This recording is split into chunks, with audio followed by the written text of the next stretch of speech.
The entire village stood in a wide, mocking circle. Their laughter was a physical force, sharp and cruel, aimed at the young woman in the simple white dress. She had just agreed to marry the only man no one wanted, a man confined to a wheelchair. What they didn't know, what they couldn't see, was the truth he had been forced to hide. And when it finally surfaced, every single person who laughed would beg for forgiveness. Her name was Amina. In a village where a woman's worth was measured by the status of her husband, her decision was social suicide. But this isn't just a story about one woman's choice. It's about the invisible walls of prejudice we build and the explosive truth that shatters them. So why would she do it? What did she see that an entire village was blind to? To understand her choice, you have to understand the village of Abura, a place where tradition was law and reputation was the only currency that truly mattered. For Amina, that currency was running out. At 24, she was considered past prime marrying age. Her father, a kind but worn-out farmer, had passed 2 seasons ago, leaving debts that clung to their small mud brick home like a persistent mold. Her mother, Amma, woke each day with a quiet desperation, watching other families celebrate dowries and weddings while her own daughter remained, as the whispers said, on the shelf. Amina wasn't opposed to marriage. She dreamed of partnership, of a family. But in Abura, options narrowed quickly for a woman with no brother to advocate for her and a plot of land choked by debt. The proposals she received were less about union and more about transaction. The butcher's son, whose temper was as sharp as his knives. The elderly widower from a neighboring village who openly sought a nurse, not a wife. And then there was Kofi. He lived on the quiet eastern edge of the village, in a modest house that seemed to hold its breath. A childhood illness, polio, had left him reliant on a wooden wheelchair, a device the village viewed with a mixture of pity and superstition. They called him the Silent One, not because he couldn't speak, but because few bothered to listen. His world was confined to the few meters of packed earth he could roll across, to a small garden he tended with meticulous care, and to the watchful eyes of his elderly aunt, Ya. His family was gone, save for Ya. The story went that his parents, ashamed and hopeless, had left him in her care years ago and moved to the city, their visits growing rarer until they stopped altogether. In the village's social ledger, Kofi was a liability, a man who could not work the fields, could not dance at festivals, could not lead a family. He was, in every practical sense, invisible, a ghost they had to feed but pretended not to see. Amina's path first crossed his not out of charity, but of necessity. Her mother, seeking any extra income, had taken on sewing and mending for Ya. One afternoon, tasked with delivering a repaired dress, Amina found Kofi struggling at the base of the shallow step to his doorway, his wheels stuck in the red dirt. Without a word, she placed her basket down, found a flat stone and wedged it under the wheel. She pushed, not him, but the chair with a firm, practical shove. It rolled over the step. He looked up, startled, not with the embarrassment she expected, but with a calm, assessing gaze. "Thank you," he said, his voice softer than she imagined. That was all. But in that moment, she didn't see a helpless man. She saw a man solving a problem in silence and a village that had chosen not to see the problem at all. A strange, quiet understanding began. Their interactions were snippets, collected like scattered beads. Amina would sometimes take the longer path back from the well, passing his fence. She'd notice a new seedling in his garden or a book resting on his lap. He'd nod. She'd smile. They exchanged perhaps a dozen words over as many weeks. But in Abura, even glances are a form of communication, and soon the whispers found a new target. "Foolish girl," the women at the market clucked. "Pitiful, she's so desperate she's making eyes at the cripple." The laughter wasn't directed at him yet. It was reserved for her, for the apparent depth of her misfortune. Her mother pleaded with her to stop, tears in her eyes. "You are making us a joke, Amina. My heart cannot take it." The pressure was a vice. The debt collectors came with the regularity of the rains, their presence a dark stain on the doorstep. Amina saw the fear in her mother's eyes, a fear deeper than shame. It was the fear of being utterly cast out, of losing the last thing they had, their home. Then the proposal came, not through a proud suitor or a chattering matchmaker, but through Ya. The old woman came to their home one evening, her face etched with a solemn gravity. She spoke not of love or even of companionship, but of a simple, stark arrangement.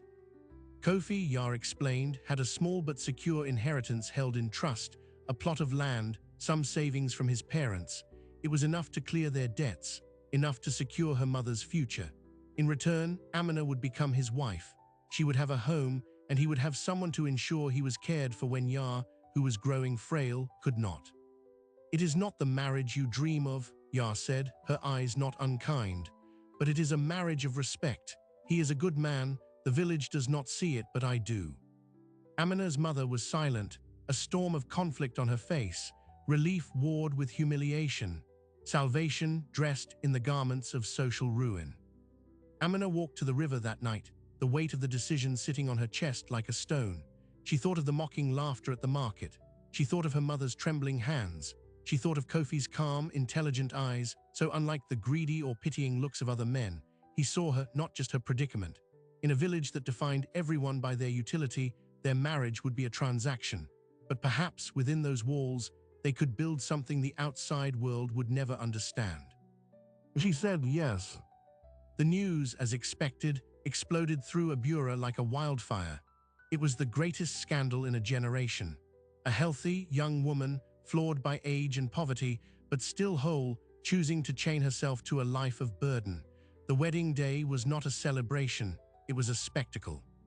They gathered not to bless, but to bear witness to the folly. As Amina walked toward the gathering tree in her simple, hand-sewn dress, the laughter began. It started as a ripple, then grew into a roaring wave. Children pointed. Women hid smiles behind their hands. Men shook their heads with theatrical pity. Her mother wept, but stood by her, a pillar of silent agony. And Kofi sat in his wheelchair, dressed in a plain dark shirt, his face a mask of quiet dignity. He reached for her hand as she arrived beside him. His grip was steady, warm. He didn't look at the crowd. He looked only at her and gave the slightest, almost imperceptible nod. It was a signal, "I see them, I am here." The village elder rushed through the rites, his voice tinged with embarrassment. The ceremony was less a union and more a public sentencing. When it was over, as the couple turned to leave, the taunts crescendoed. "Good luck carrying him home, bride. May your children be strong, since their father cannot be." Amina kept her eyes forward, her hand in Kofi's. They rolled away from the crowd, toward his small house, the laughter chasing them like a pack of wild dogs. Inside, with the door closed, the world went quiet. The weight of the day crashed down. She slid to the floor, her back against the wall, the composure she'd clung to shattering into silent, heaving sobs. Kofi watched her from his chair, his own eyes glistening. He did not offer empty comfort. He did not apologize. When her tears subsided, he spoke, his voice low and clear in the dim hut. "They laugh because they think they know the story," he said.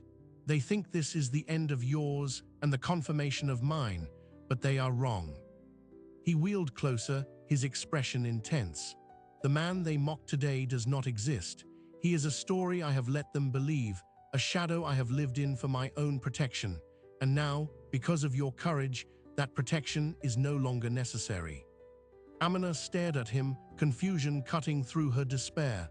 "What are you saying?" Kofi took a deep breath. "The inheritance Yar spoke of is real, but it is not a small plot of land." He paused, the words hanging in the charged air. "Amina, the money is not in a village trust, it is in a bank in the capital, and the amount is not enough to just clear a debt." He leaned forward, his gaze locking onto hers. "It is enough to buy this entire village 10 times over." The words hung in the air, senseless. Amina stared at him, her mind rejecting the statement. Buy the village? It was the absurd claim of a man broken by humiliation, a fantasy constructed for comfort. But his eyes held no madness, no desperation, only a weary, resolute truth. "You don't believe me," Kofi said, not as an accusation but an observation. He wheeled to a corner of the room, to a heavy, unadorned wooden chest that seemed to hold old blankets. With a strength that surprised her, he lifted the lid and pushed aside the fabric, revealing not cloth, but a false bottom. Beneath it was a modern, sleek laptop, a satellite phone, and a simple, locked metal box. "The polio was real," he began, his voice taking on a measured, storytelling rhythm as he powered on the laptop. "The weakness in my legs is permanent, but the narrative my family, and then this village built around it that was the true cage. The screen glowed to life, casting a cool light on his face. He typed a password, and a dashboard filled with graphs, numbers, and international market data appeared. When my parents left me with Aunt Ya, they didn't just abandon a disabled son. They abandoned a liability. What they didn't know was that they left behind an asset they could never comprehend. The story unfolded in fragments, punctuated by the soft click of keys. As a teenager, confined and isolated, Kofi's world became the radio and the occasional outdated textbook Ya could borrow. He taught himself English, then mathematics, then, through a donated old computer from a long-forgotten missionary school, the language of code. The village saw a boy staring at a flickering screen. They didn't see a young man building a bridge to a world without physical stairs. He started small, fixing errors in code for foreign websites for pennies, then building simple applications. By 19, under a pseudonym, he had developed a niche data encryption tool. He sold it to a European tech firm. The sum was life-altering, $80,000. To the village, 80,000 francs was a fortune. This was a different universe of wealth. I wanted to tell them, Kofi said, his fingers tracing the edge of the laptop. I wanted to buy the best wheelchair, to fix the road, to build a school, but I remembered my parents' faces, not the pity, but the calculation. I remembered the relatives who came only when they thought there might be something to take. Wealth, to them, was not a tool, it was a target. So he and Ya made a pact. They would create the story of the poor, dependent nephew and his agging caretaker. The inheritance story was a half-truth, a plausible cover for the modest funds he allowed to filter through for their needs. The real money was funneled into offshore accounts, invested with the help of a discreet financial manager in Accra. The man in the wheelchair was his own most valuable creation, a perfect disguise. The village's prejudice became his security system. Who would suspect the object of their pity was, in fact, the region's richest man? Amina listened, the pieces crashing together. His calmness wasn't resignation, it was the patience of a strategist. His isolation wasn't loneliness, it was a chosen perimeter. Then why me? She finally whispered. Why break the disguise for me? Kofi closed the laptop. Because a disguise over time becomes a prison, and because I watched you, when you pushed my chair over that step, you didn't see an object to be pitied. You saw a problem to be solved. You looked at me, not past me. In a village that sees only surfaces, you see structures. He paused. And you were drowning, I could offer you a rope. It started as a transaction, yes, but it can be more. I need someone who sees the man, not the money. And you need someone who sees the woman, not her debt.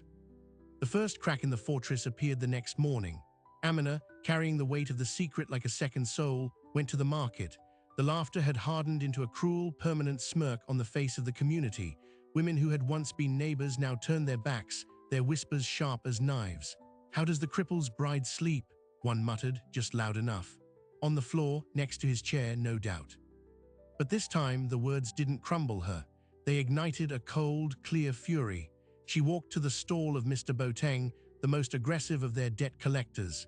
He greeted her with a theatrical sigh. Back so soon, Mrs. Wheelchair? I told your mother, next week is the final. Amina placed a small, secure pouch on his counter. It made a heavy, definitive thud. This is the full amount, she said, her voice steady. Principal and interest, count it. Boateng's sneer faltered. He opened the pouch, his eyes widening at the stack of clean, high-denomination bills. This wasn't the scraped-together coin of a desperate family. This was capital. Where did you? The transaction is complete, Amina said, cutting him off. She took the stamped receipt he numbly offered, turned, and walked away, leaving him staring at the money, his entire narrative of her family unraveling. The news, as news does in a small village, mutated as it spread. Amina paid Boateng, became she sold her last heirloom, became the cripple had a hidden stash of his parents' gold. The laughter didn't stop, but it gained a new, uncertain edge. Curiosity, that dangerous emotion, began to prickle. Kofi's next move was surgical. He didn't buy a car or flash jewelry.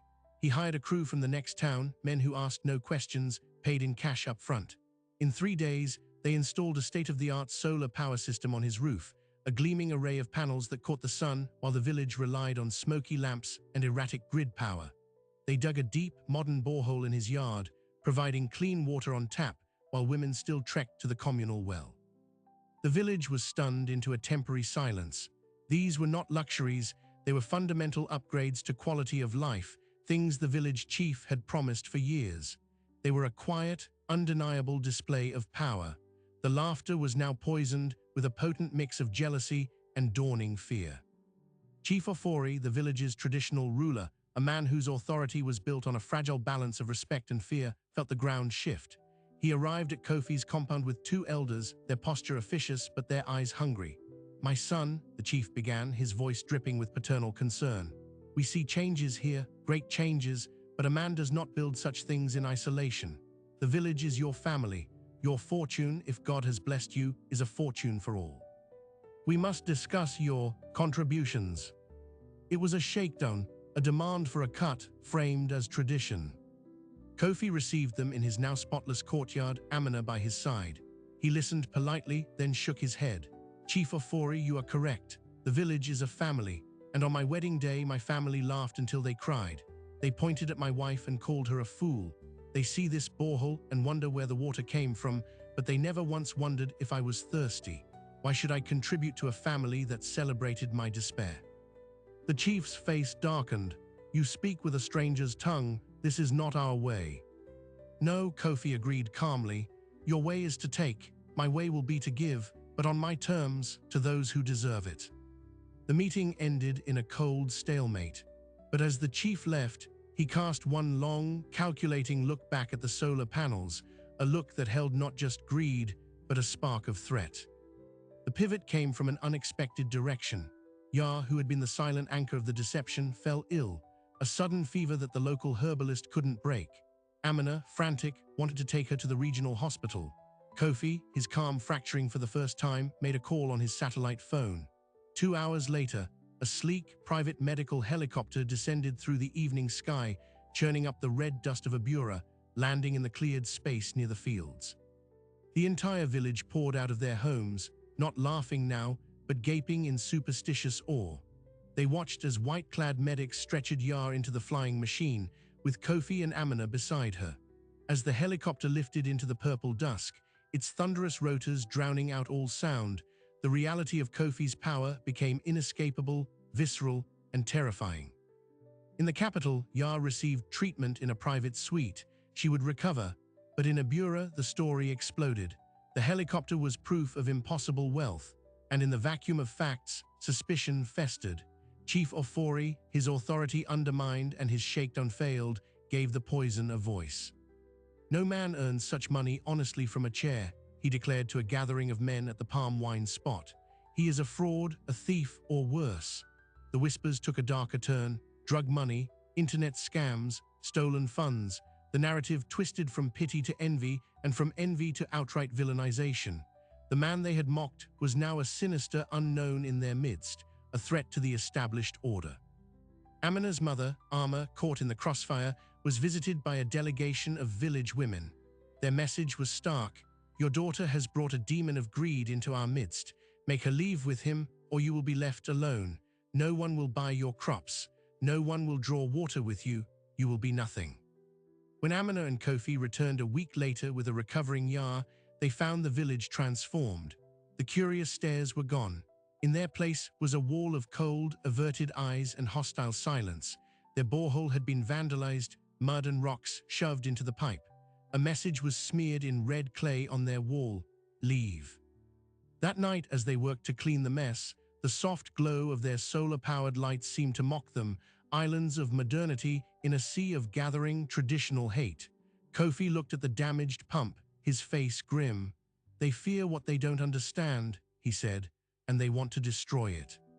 Amina touched his arm. "What do we do now?" Before he could answer, a rock crashed through their front window, shattering glass across the floor. Then another. From the darkness beyond the fence, a voice, thick with drink and rage, shouted, "Thief, bring our money back to the village." A chorus of angry murmurs rose in agreement.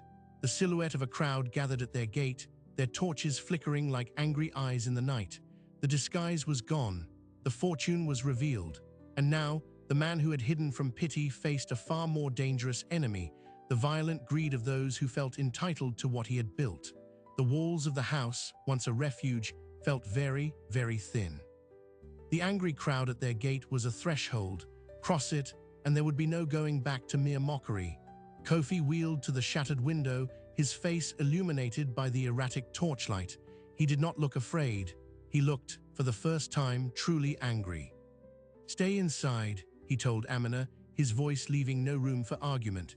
He opened the front door and rolled out onto the small porch, into the circle of light from their solar lamp. The shouting died into a startled murmur. They had expected cowering or pleading, not this calm, confrontational presence. "You want me to leave?" Kofi's voice carried, clear and cutting. "You break the thing that gives you clean water. You throw stones like children. My money is a problem for you now, when for years my poverty was your entertainment." He scanned the faces, recognizing many from his wedding day. "Chief Ofori, I see you at the back. Are these your words or just your cowardice?" The chief stepped forward, his authority bruised by being called out. "This is not about words, Kofi. It is about fairness. Wealth like yours does not fall from the sky. It has a source, and if that source is unclean, then it brings a curse on us all." "You want to know the source?" Kofi's laugh was sharp, humorless. He held up his satellite phone. "The source is that I built something you cannot break with a rock. While you slept, I worked. While you laughed, I learned. My currency isn't dirt under your nails, it's data in the air, and you cannot seize it." The logic was alien to them. Their anger, rooted in tangible envy, floundered against an invisible enemy. A younger man, emboldened by palm wine, lunged forward. "Liar, give us what is ours." He grabbed the front of Kofi's chair, trying to shake it. It was a fatal miscalculation. Kofi didn't struggle. He simply pressed a button on the chair's armrest. A piercing, ultrasonic alarm, a personal security device, blasted from a speaker beneath the seat. The sound was physically painful, causing the man to recoil, clutching his ears. The crowd stumbled back, disoriented. In the stunned silence that followed, Kofi spoke, his voice like ice. "The next hand that touches me or my property will not hear an alarm. They will hear from my lawyers, and they will lose everything they have trying to pay the judgment. Now, get off my land." The crowd dispersed, grumbling, shamed by their own retreat, the seed of a new, more dangerous resentment planted. The siege had begun. The following days were a cold war. The village enacted a total boycott. No one would sell to Amina at the market. No one would speak to her mother, Amma, who now lived in a state of terrified isolation. The path to the well became a gauntlet of silent, accusing stares. Yet Kofi's house, with its solar power and repaired borehole, was an island of self-sufficiency. It only deepened the rift. Kofi's response was methodical. He didn't buy loyalty, he built a new reality. He contacted his manager in Accra. Within a week, a team arrived, not with weapons, but with contracts and construction plans.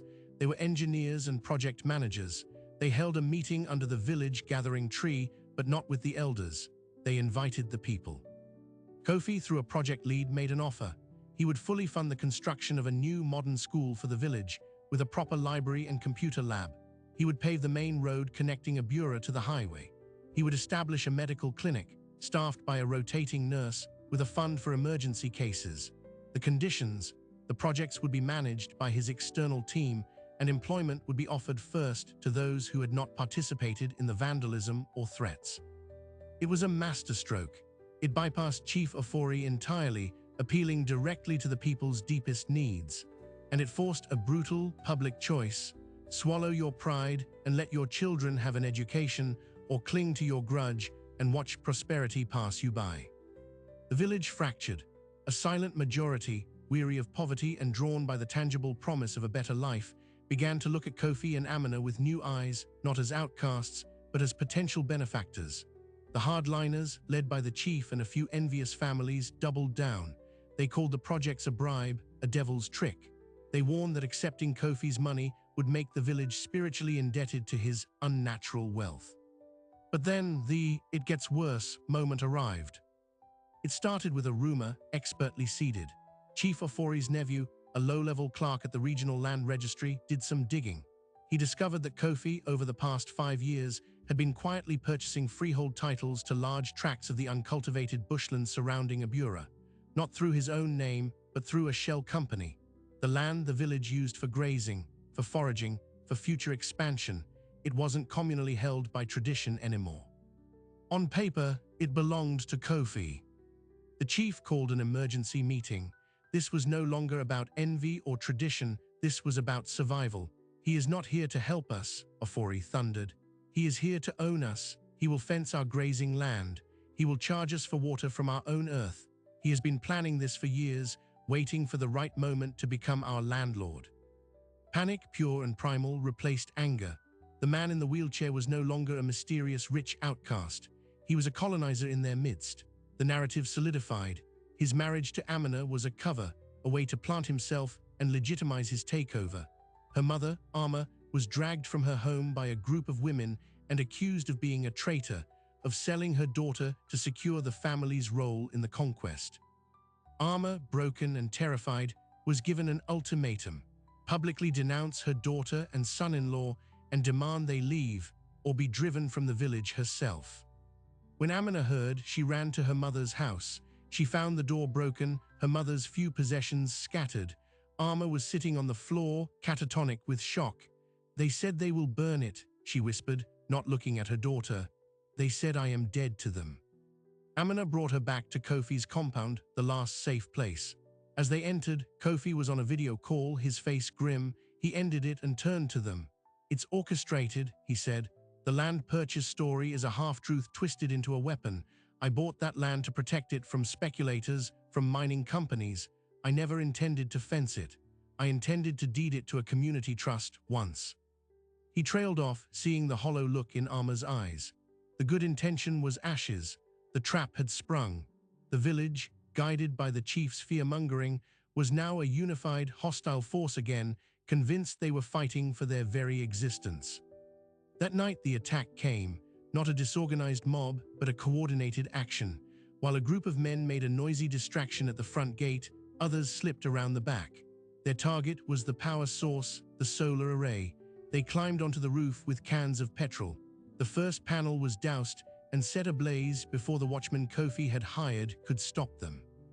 The fire took hold, orange flames licking at the dark sky, a beacon of destruction visible across the entire village.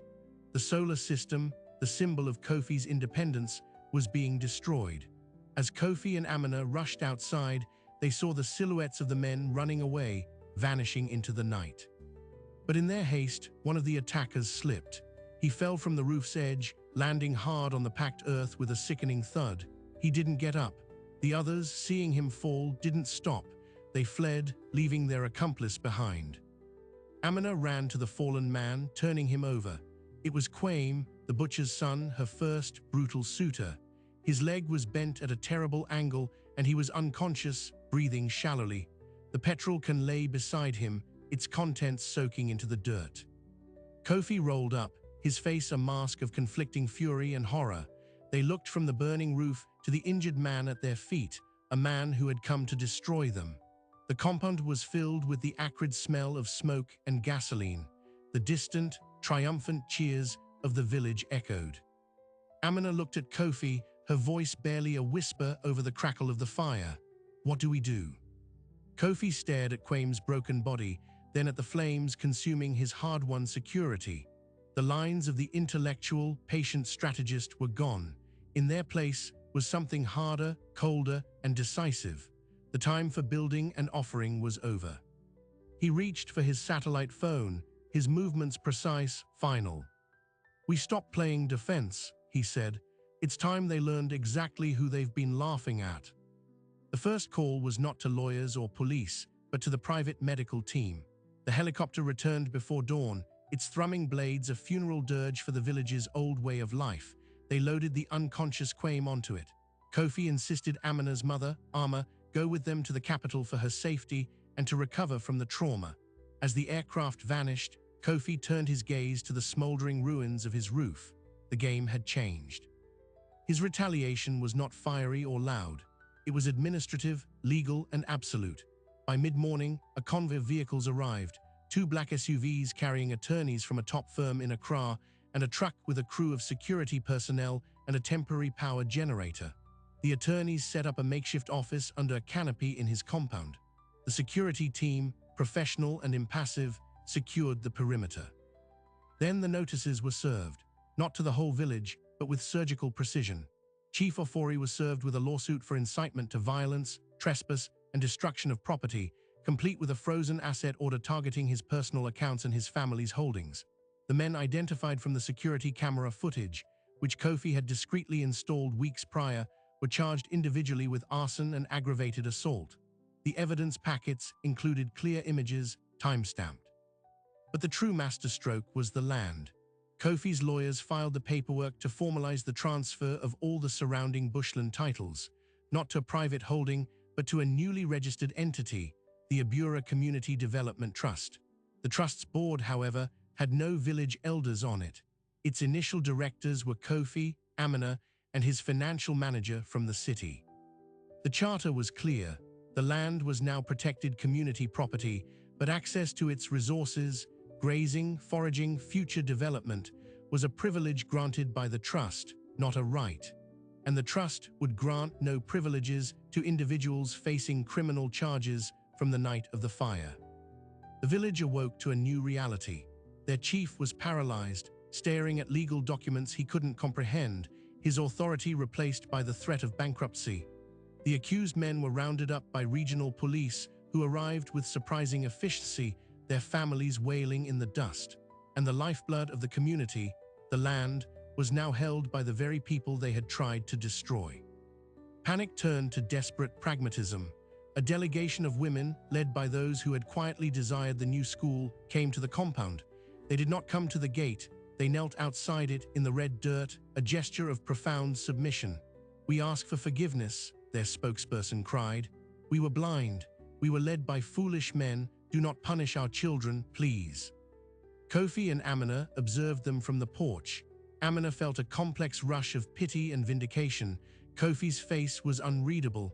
"Tell them to get up," he said to Amina. "We are not chiefs to be knelt to. Then tell them the trust will hold a meeting tomorrow, for everyone." The meeting at the gathering tree was unlike any in living memory. Kofi did not sit among them. He positioned himself at the front, Amina standing beside his chair, a human barrier between him and the crowd. The attorneys flanked them. The air was thick with fear and shame. Kofi spoke without a microphone, his voice carrying in the dead silence. "You tried to burn my home. You left a man to die at my feet. You celebrated my pain and then coveted what my pain built. The law will now deal with the criminals. But this," he gestured to the attorneys, to the trust documents, "this is my response. The school, the clinic, the road, those offers are withdrawn. They were for the village that could have been. That village is dead." A collective groan went through the crowd. "What remains," he continued, "is the village that is. A village of followers, of cowards, and a few cruel men. This trust now holds your future. To earn back access to the lands your fathers used, you will earn it, not with apologies but with work. The trust will hire crews to rebuild my home and to build the new school. You will apply for those jobs. You will be paid fair wages. Your work will be your apology. And the first hires will be the women who are now heads of their households because their husbands are in jail." It was a brutal, merciful justice. It stripped away the hollow tradition of the elders and placed the power to rebuild in the hands of labor. It forced the village to serve the vision they had rejected. The school, when built, would be a monument to their humiliation and their redemption. One by one, the structures of the old world crumbled. Chief Ofori, facing financial ruin and stripped of all moral authority, was quietly persuaded to retire to a relative's home in another region. The new, younger interim leadership that emerged was inherently loyal to the new system. The trust was the largest employer and landholder. Kofi and Amina moved to the capital temporarily while their home was rebuilt, this time as a proper, secure estate. From there, they oversaw the transformation. Amina, with her sharp mind and newfound confidence, took an active role in the trust, focusing on the women's microloan program it established. Kofi managed the larger investments, ensuring the village's economy became diversified, resilient. The final surprising detail emerged a year later during the opening ceremony for the new school. A sleek car arrived, and out stepped Quaim, the butcher's son. His leg had healed, though he walked with a permanent limp. He was not in handcuffs. He had been the recipient of a plea deal, one brokered by Kofi's lawyers. In exchange for his testimony against the ringleaders and his genuine remorse, his sentence was commuted to community service. He had spent the year working on the construction crew, the hardest worker of them all. At the ceremony, he asked to speak. He faced Kofi and Amina, then the entire village. "I came to burn down a house," he said, his voice shaking. "I woke up in a hospital paid for by the man I tried to hurt. I was given a chance to build a school instead of rotting in a cell. I learned a skill, I earned my keep." He turned directly to Kofi. "You did not forgive me easily. You made me earn it. That was the greatest kindness." Then he did what no one expected. He bowed deeply, not in submission, but in respect. It was the moment the last vestige of the old narrative died. The villain had not exacted vengeful ruin. He had imposed difficult, transformative justice. And in doing so, he had forged something stronger than fear, reluctant respect, and for some, like Quame, genuine loyalty. The new Abura that rose from the red dust was not the same. It had a paved road, a gleaming school, a small health post. It had an economy where women owned small businesses. The mockery that once echoed in the market was gone, replaced by the buzz of commerce and the chatter of children learning to code in the computer lab named, with quiet irony, the Kofi and Amina Center. Amina and Kofi returned to live in their rebuilt home part-time. They were not loved in the traditional sense. The history was too raw, but they were listened to. When they walked through the village, people did not laugh or look away. They nodded. They greeted them as sir, as madam. The deference was born of consequence, not affection, but it was real. On the anniversary of their wedding, they sat on their veranda, watching the sunset paint the new school walls gold. Amina, her hand resting on Kofi's shoulder, broke the comfortable silence. "Do you ever wish they had just been kind from the beginning?" Kofi thought for a long moment. "No," he said finally. "If they had been kind, I would have remained the pitied man in the chair, and you the poor woman who married him. We would have lived a small, quiet life of gratitude. Their cruelty forced us to be powerful. It forced the village to change. Sometimes, the worst in people draws out the best in us." He placed his hand over hers. "They gave us the roles of the fool and the cripple, and together, we rewrote the entire play." The transformation was complete. The laughter had been silenced, not by a louder shout, but by the relentless, undeniable force of a truth they could no longer ignore, that the man they had dismissed had held their entire future in his hands all along, and the woman they had mocked had been the key to his choosing to use that power not for destruction, but for a legacy. The story of the village of Abura had reached its end, and a new story had begun. So what is the true currency of a person? Is it their physical ability, their social standing? The village of Abura traded in that currency, and it bankrupted their humanity. They saw a wheelchair and wrote a story of weakness. They saw a woman in a simple dress and wrote a story of desperation. In doing so, they blinded themselves to the real story unfolding right before their eyes, a story of resilience, of silent intelligence, and of a courage that had nothing to do with standing on two legs. Kofi and Amina's story forces an uncomfortable question. How many times do we in our own lives make the same calculation? We see the surface, the disability, the modest means, the quiet demeanor, and we write the ending. We assign a value. We decide a person's worth before they ever speak their truth. We are all, in small ways, the villagers of Abura, clinging to our narrow ledgers of judgment. But what do we miss in that transaction? We miss the genius in the quiet man. We miss the strength in the gentle woman. We miss the potential for transformation that exists only when someone looks past the story we've written for them and sees the person who is actually there. Amina saw a man solving a problem. Kofi saw a woman refusing to be crushed. That was the seed.